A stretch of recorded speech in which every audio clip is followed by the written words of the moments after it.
Once again, good afternoon. Thank you for joining us.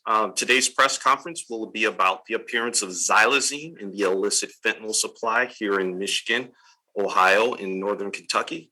Starting us off today will be remarks from the U.S. Attorney for the Western District of Michigan, Mark Totten, and then Special Agent in Charge Orville Green will provide additional comments as well. U.S. Attorney Totten, you have the floor. Good afternoon, everyone. Thanks for joining us today. I'm Mark Totten, the U.S. Attorney for the Western District of Michigan. I want to thank Special Agent in Charge Green for asking me to join him today. We are in the midst of what many have called the third wave of the opioid epidemic, starting with prescription drugs, then moving to heroin, and now dominated by fentanyl, which is a synthetic cheap opioid in seemingly endless supply and which is incredibly lethal. It's because of fentanyl that the United States is experiencing the highest number of drug poisonings ever recorded. What we're going to describe for you today is literally a fight to save lives. Xylazine makes the crisis even worse because it is not reversible by naloxone and because of the hideous effects that it can have on those who use it. My office and the Department of Justice, in close partnership with DEA and others, is laser focused on trying to disrupt these supply lines, which have had such devastating consequences. Just last Friday, as you saw, DOJ, along with DEA, announced charges against 28 high-level leaders of the Sinaloa cartel, one of the two Mexican cartels responsible for nearly all of the fentanyl supply in the United States. Now, let me be clear, we are never going to prosecute our way out of the opioid epidemic. This crisis demands an all-hands-on-deck approach that includes medical professionals, mental health specialists, social service providers, and others. But disruption of the supply lines and accountability for those who manufacture and traffic in these poisons is an important part of the solution, especially with this newest twist brought by Xylazine. With that, I will turn it over to Special Agent in Charge Green. Thank you, Mark. And thank you all for joining us today. Xylazine is one of the emerging trends that DEA and our federal, state, and local partners have really been tracking over the last year, at least in Michigan. Now, fentanyl, as we all know, is the deadliest threat we have seen in the U.S., ever seen in the U.S. And when fentanyl is mixed with Xylazine, it is even deadlier. Xylazine is a powerful non-opiate sedative that has been authorized by the FDA for veterinary use only. It's also known as Tranq on the street, and it has been identified as a cutting agent most often mixed with fentanyl. Xylazine is currently not a controlled substance under the U.S. Controlled Substances Act. Start. Okay. Yeah.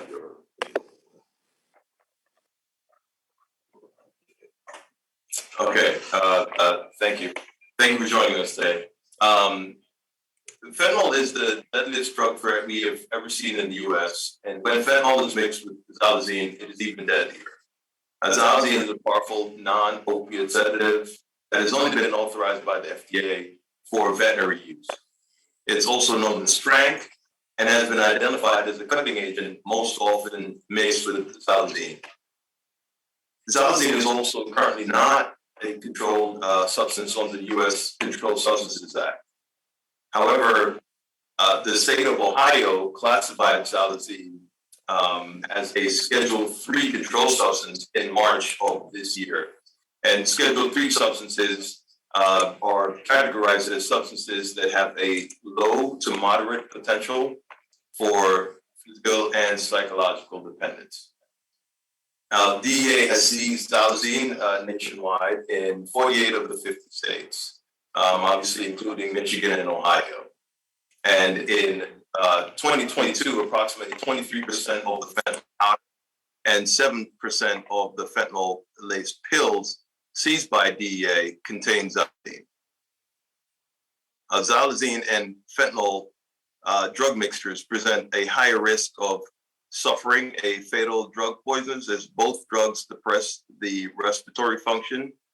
And because xylazine, as stated by the U.S. Attorney, because xylazine is not an opioid, naloxone does not reverse its effects.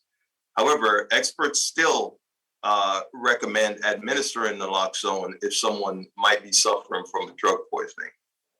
Now, one of the additional challenges for users of xylazine is that people who inject drug mixtures containing xylazine can also develop severe wounds, including necrosis, that in some cases have led to amputations. Now, this emerging trend pertaining to xylazine specifically is something that's been on our radar, and at the federal, state, and local level, we have been tracking. We're trying to educate the public about and have these open conversations.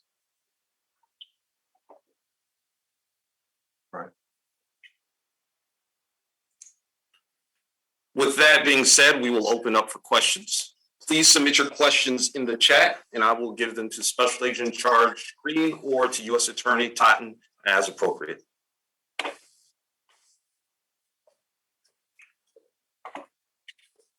Why do drug dealers lace fentanyl with Tranq? Steve Kermode from Michigan Radio. Thank you for the question, Steve. Tranq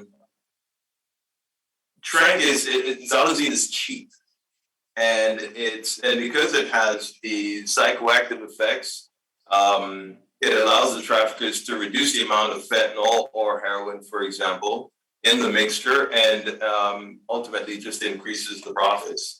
It's very cheap to obtain. You also, again, like I said, xylazine is authorized for veterinary use only.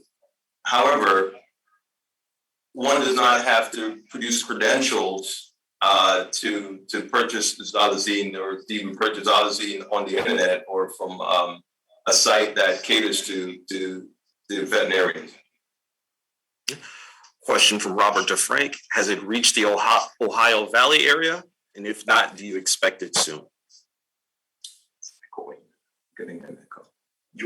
Because you're picking up. Has it reached the Ohio Valley area? If not, do you expect it to soon? Yeah, so Tranq, like I said, 48 out of the 50 states, we're seeing xylazine pretty much all over the country. And one of the challenges is that previously testing for xylazine was not occurring in the laboratories. And since most labs at the state level have started testing for xylazine, we're seeing more of it across the country.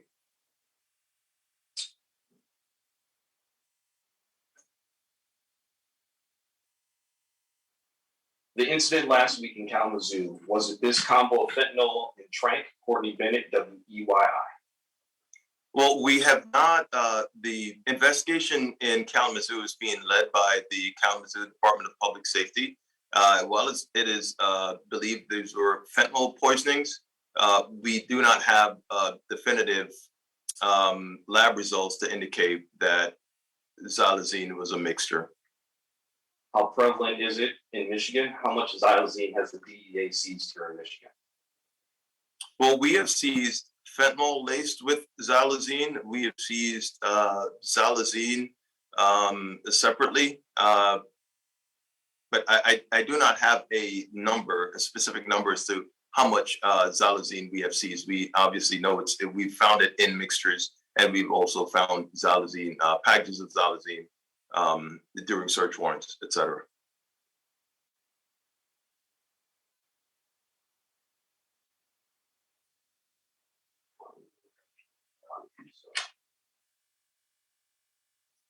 Have we seen xylazine make its way to more rural communities like those in northern Michigan? Elizabeth Brewer, Traverse City Record Eagle. To the degree we haven't seen specifically in those rural communities, but I think the assumption is, is that it's there. Now, as we make these seizures, and the testing is conducted, I think that's where we definitively can say, well, okay, Xylazine was seized in one particular area or another. But specifically for the Detroit division, the substances analyzed by our DEA lab last year between August of 2022 to March of this year found that 51 of those samples were found to contain Xylazine, and these samples are coming from all over the state of Michigan and also Ohio. What effects does Xylazine have on the human body? Well, it provides opioid-like effects. It slows down the respiratory system. It depresses the respiratory system. It has the same effects that fentanyl or heroin would have on an individual. And so that's also a reason why Xylazine has become so popular in terms of being an adulterant for fentanyl and heroin.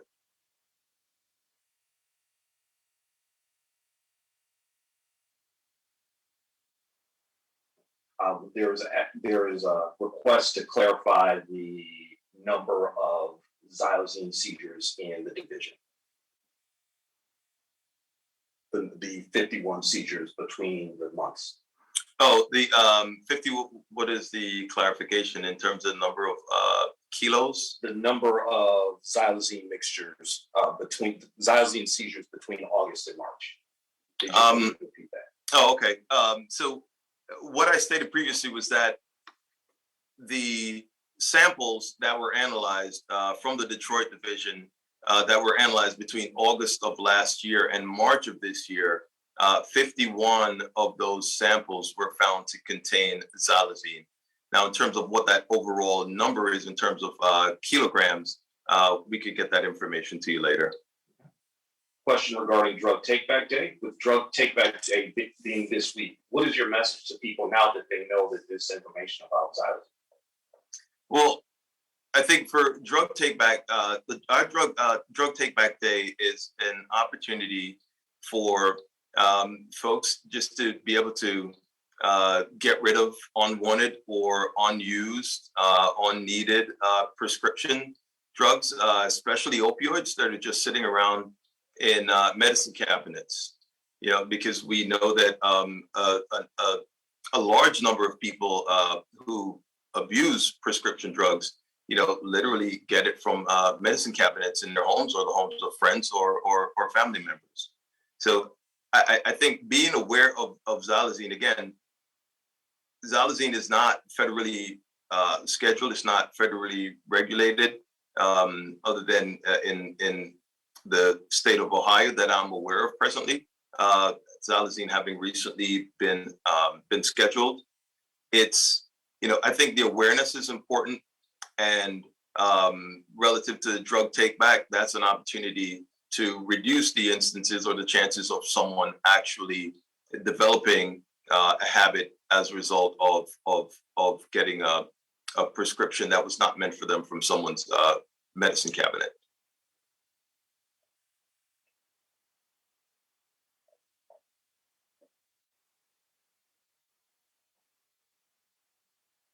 Earlier, it was mentioned that law enforcement cannot arrest their way out of this situation. How important is that How important is it that local addiction experts aid in the fight and identify how bad the problem is with testing kits in the community? Is U.S. Attorney Taunton still on? Mark, if you'd like to first address this question, I can respond after. Yeah, would you mind, Brian, would you mind just repeating the question again? Thanks. There was mention that this is not something that law enforcement can arrest their way out of. How important is it that local addiction recovery experts aid in this fight and identify how bad the problem is with testing kits in the community? Yeah, I mean, certainly prosecution has a role to play. We need to create accountability. We need to create incentives against trafficking, against these actions, and we're going to continue to do that kind of work. It just really does have to be an all hands on deck approach. There are many other people that are part of that, and folks in the medical community are really an important part of that in terms of harm reduction, in terms of helping people recover from addiction, and address all of the myriad challenges that come with that. So, I'm probably not the expert on what that side of the solution looks like, but it certainly has a lot of moving pieces. Thanks, Mark. And I agree with U.S. Attorney Taunton in that this is a partnership. Education is also a part of the strategy moving forward. Relative to testing, the challenge with testing, for example, a pill. Yes, you get an indication that that pill or that powder contains fentanyl, for example, or contains xylazine. But in terms of how much fentanyl is in that pill, it's not possible with the strip to test for that. So while you've identified that fentanyl, for example, is in a particular product, you still don't know how much is in it. And 2 milligrams is what's considered a potentially lethal dose. How do you know if it's 3 milligrams or 4 milligrams? Again, DEA laboratory testing is revealed that 6 out of 10 fentanyl-laced pills contain a potentially lethal dose. So there are a lot of challenges there, and I think just having folks being aware of what some of those challenges are and how extremely difficult it is to really identify what's a lethal dose, compared to what's not. I think it's worth having this conversation.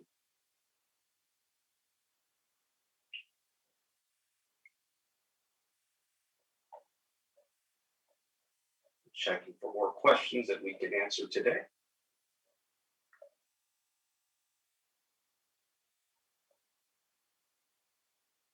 Seeing no more. And I would add that so far, South Dakota and Wyoming are the 2 states that we have not yet encountered xylazine. I stated earlier it was 48 out of 50. So South Dakota and Wyoming are the 2 that we haven't seen xylazine. Thank you very much, Special Agent in Charge and U.S. Attorney Taunton. There are several other questions in the chat that I have recorded, and I will work to get some of these answers. Some of these answers, I will refer the questions to the Food and Drug Administration, as xylazine is not a controlled substance as of yet, and those questions are better answered by the Food and Drug Administration.